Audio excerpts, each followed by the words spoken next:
नमस्कार, अभिनंदन। आप सभी को नमस्कार। जी हाँ, विद्या हमेशा हमें सद्मार्ग दिखाती है, सद्बुद्धि दिखाती है। हमें हमारे मूल्यों से, हमारी संस्कृति से अवगत कराती है और इसीलिए विद्या धन को सबसे प्रधान, सबसे मुख्य धन कहा जाता है। बच्चों, आज हम कुछ श्लोक पढ़ने वाले हैं और उन श्लोकों से हम ये जानने में सक्षम हो सकेंगे कि विद्या को इतना महत्व क्यों दिया जाता है। आखिर विद्या में ऐसा क्या है जिसके कारण विद्या सबसे महान कही जाती है। कहा जाता है कि चाहे कुछ ना हो और हमारे पास विद्या हो तो हमारे पास सब कुछ है। इन श्लोकों के माध्यम से आज हम सभी यही जानेंगे और समझेंगे विद्या के महत्व को, और आशा करती हूँ कि इसके पश्चात जब आप विद्या के महत्व को समझ जाएंगे तो आप यह भी जान जाएंगे कि आपको पढ़ने के लिए, विद्या अर्जन के लिए विद्यालय में भेजा जाता है या आप अन्य माध्यमों से विभिन्न प्रकार के ज्ञान को प्राप्त करते हैं, तो आप मन लगाकर विद्या ग्रहण करें, जिससे यह विद्या आपको सद्मार्ग दिखाए और सद्बुद्धि प्रदान करे। तो चलिए पढ़ते हैं। पाठ 12 विद्या धनम। न चौर्हार्यम न राजहार्यम न भातृभाज्यम न च भारकारी। ध्यान से, न चौर्हार्यम न च राजहार्यम न भातृभाज्यम न च भारकारी। व्यये कृते वर्धत एव नित्यम विद्या धनम सर्वधन प्रधानम। अर्थात विद्या धन की महानता देखिए कि विद्या धन कैसा धन है। न चौर्हार्यम, न इसे चोर चुरा सकते हैं, अर्थात यह चोरों के द्वारा चुराया नहीं जा सकता। यह राजाओं के द्वारा छीना नहीं जा सकता। यह भातृभाज्यम, भाइयों के द्वारा बांटा भी नहीं जा सकता, अर्थात न तो चोर इसे चुरा सकते हैं। राजहार्यम, न राजा के द्वारा यह छीना जा सकता है, न भाइयों के द्वारा बांटा जा सकता है। न च भारकारी, और यह हमारे बोझ को भी नहीं बढ़ाता, यह भारी भी नहीं होता है। व्यय कृते वर्धत एव नित्यम विद्या धनम सर्वधनम प्रधानम। और इसकी मुख्य विशेषता जो किसी भी धन की नहीं होती, व्यय कृते वर्धत एव, कि व्यय करने से, खर्च करने से, नित्य अर्थात लगातार यह बढ़ता ही है। आप ये देखो कि अगर आपको 100 रुपये दे दिए जाएं और आप उन्हें खर्च कर दें तो क्या वो बढ़ेंगे? वो तो खर्च हो गए, ख़त्म। लेकिन अगर आपको कोई किसी भी विषय में कोई ज्ञान दे दे और आप उसे किसी और को दे दें तो वो उसके पास भी चला गया और आपका और भी पक्का हो गया। मान लिया आपको ये श्लोक ही है, आपको ये मैंने समझा दिया, आपको इसका ज्ञान मिल गया और इसके पश्चात आप किसी व्यक्ति को इस बारे में बताएं तो क्या होगा कि उस व्यक्ति को तो समझ में आ ही जाएगा और आप उसके प्रति और अधिक, आपके दिमाग में वो बातें और अधिक बैठ जाएंगी। कि व्यय कृते वर्धत एव नित्यम, की है नित्य व्यय करने से कि आप जितना खर्च करोगे उतना ज़्यादा बढ़ेगा। विद्या धनम सर्वधन प्रधानम, विद्या धन सभी धनों में प्रधान है। विद्या नाम नरस्य रूपम अधिकम प्रच्छन्न गुप्तम धनम। अगले श्लोक पर आते हैं। विद्या नाम नरस्य रूपम अधिकम प्रच्छन्न गुप्तम धनम। विद्या भोगकरी यशः सुखकरी विद्या गुरुणाम गुरु। विद्या बंधुजनो विदेश गमने विद्या परा देवता। विद्या राजसु पूज्यते न हि धनम विद्या विहीनः पशुः। कि विद्या नाम नरस्य, कि विद्या नामक जो वस्तु है वह नरस्य, मनुष्य का, रूपम अधिकम, अतिरिक्त सौंदर्य है, विद्या मनुष्य का अतिरिक्त सौंदर्य है। प्रच्छन्न गुप्तम धनम, छिपा हुआ धन है। विद्या भोगकरी, विद्या जो है वो भोगों को देने वाली है। यशः सुखकरी, यश और सुख को देने वाली है। विद्या गुरुणाम गुरु, विद्या गुरुओं की भी गुरु है।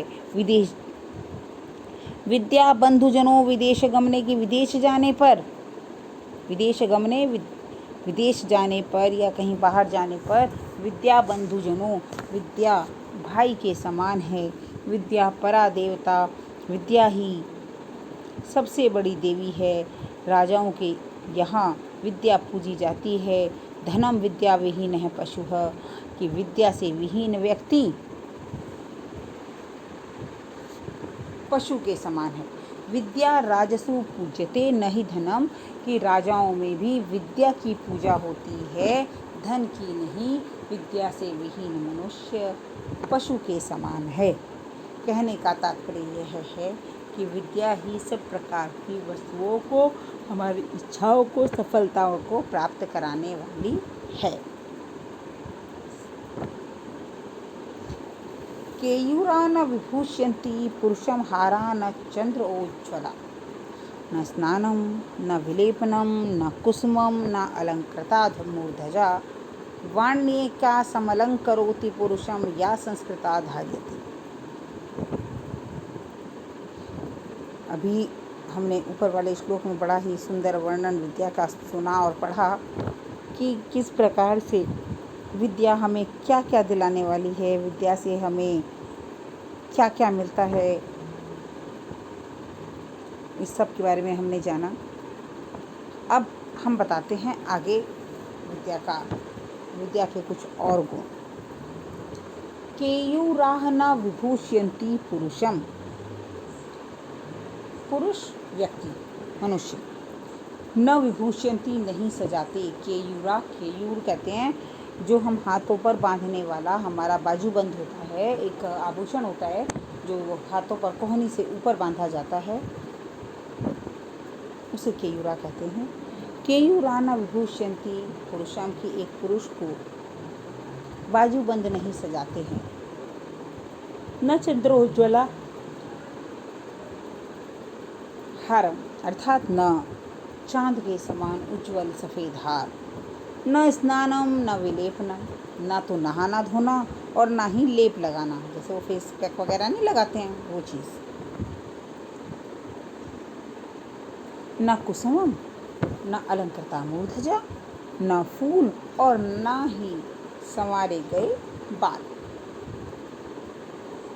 वाण्येका समलंकरोति, एक वाणी ही है जो अलंकृत करती है पुरुषम, पुरुष को, कि एक वाणी ही है, वाणी मतलब हमारी बोली, कि एक वाणी ही है जो एक पुरुष को अलंकृत करती है। या संस्कृता धार्यते, कि यदि उसे संस्कारों से धारण किया जाए। अर्थात कहने का तात्पर्य यह है कि संस्कार युक्त वाणी ही मनुष्य को सजाती है। एक पुरुष को बाजूबंद नहीं सजाते हैं, चंद्रमा के समान उज्ज्वल हार नहीं सजाते हैं, न नहाना, न लेप कर लगाना, न फूल और न संवारे गए बाल सजाते हैं। कौन सजाता है? कि एक संस्कारों द्वारा धारण की गई एक वाणी ही है जो पुरुष को समलंकरोति सजाती है, उसका सौंदर्य बढ़ाती है। क्षीयन्ते अखिल भूषणानि, देखो कितनी सुंदर बात यहाँ कही गई है। अखिल अर्थात सारे के सारे आभूषण एक ना एक दिन नष्ट हो जाते हैं। क्षीयन्ते नष्ट हो जाते हैं, कि सभी आभूषण एक ना एक दिन नष्ट हो जाते हैं। सतत वागभूषण, लेकिन वाणी रूपी जो आभूषण है वह हमेशा रहता है, सदा रहता है, और सच्चा गहना भी वही। तो आगे बढ़े। विद्या नाम नरस्य कीर्तिर्तुला भाग्यक्षये च आश्रयः। बड़े ध्यान से देखिए, सुनिएगा और समझिएगा इस श्लोक को। विद्या नाम नरस्य कीर्तिर्तुला भाग्यक्षये च आश्रयः धेनु कामद्विधा रतिश्च विरहे नेत्रं तृतीयं च सा सत्कारयतनं कुलस्य महिमा रत्नै विना भूषणं तस्माद् अन्य उपेक्ष्य सर्वविषयं विद्या अधिकारं कुरु। दोबारा पढ़ें। विद्या नाम नरस्य कीर्ति तुला भाग्यक्षये च आश्रयः धेनु काम द्विजा रतिश्च विरहे नेत्रं तृतीय च सा सत्कारयतनं कुलस्य महिमा रत्नै विना विभूषणं तस्माद् अन्य उपेक्ष्य सर्वविषयं विद्याधिकारं कुरु। अर्थात विद्या नाम की जो चीज़ है, वस्तु है, वह मनुष्य का कीर्तिम तुला जो अतुलनीय यश है, भाग्यक्षय भाग्य के कमजोर हो जाने पर आश्रय है,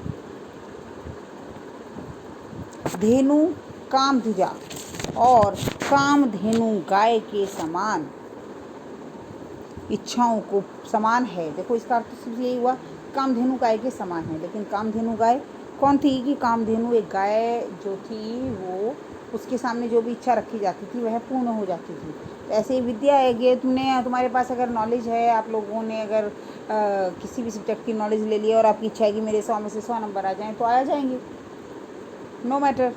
लेकिन अगर आपने विद्या को ग्रहण नहीं किया है, आपके पास विद्या नहीं है, तो फिर आपकी इच्छा पूरी नहीं हो सकती। रतिश्च विरहे नेत्रम तृतीयम चसा, अर्थात वियोग के समय, रति कहते हैं प्रेम को, प्रेम है कि जब हम किसी से अलग हों तो विद्या हमें रहने का मार्ग सुझाती है। Again sorry please. वियोग के समय यह प्रेम है और नेत्रम तृतीयम और तीसरा नेत्र है। सत्कारयनम कुलस्य महिमा, सत्कारयतन अर्थात सम्मान का घर है, कुलस्य महिमा कुल की महिमा है, रत्नै विना भूषणम रत्नों के बिना आभूषण है। यानी एक ऐसा आभूषण है, कौन? विद्या। विद्या एक ऐसा आभूषण है जिसमें रत्न नहीं लगे हुए हैं, लेकिन फिर भी वो सबसे ज़्यादा कीमती है, बहुमूल्य है। रत्नों के बिना आभूषण है। तस्माद अन्यम उपेक्ष्य, इसलिए अन्यम उपेक्ष्य, अन्यों की उपेक्षा करके, सर्व विषयम विद्याधिकारम कुरु, सब इस विषय पर अर्थात सब विषयों को छोड़कर केवल विद्या पर अपना अधिकार करना चाहिए। अन्य विषयों को छोड़कर कि मुझे तो पैसा चाहिए, यश चाहिए, इसके लिए मैं काम कर रहा हूँ, या सब मेरी तारीफ़ करें इसके लिए मैं काम कर रहा हूँ, नहीं, इन सब को छोड़ दो, विद्या को ग्रहण कर लो, तो सारी चीज़ें अपने आप ही आपके पास आ जाएंगी। तो जाना आप लोगों ने विद्या के महत्व को। विद्या हमारे लिए, सबके लिए बहुत आवश्यक है। इससे ऊपर ना कोई धन है और ना कोई और वस्तु। जबकि अगर हमें विद्या मिल जाती है तो हमें किसी भी चीज़ के पीछे भागने की आवश्यकता नहीं है। यह सभी चीज़ों को अपनी ओर आकर्षित करती है और इसके माध्यम से वो सभी चीज़ें हमें भी मिल जाती हैं।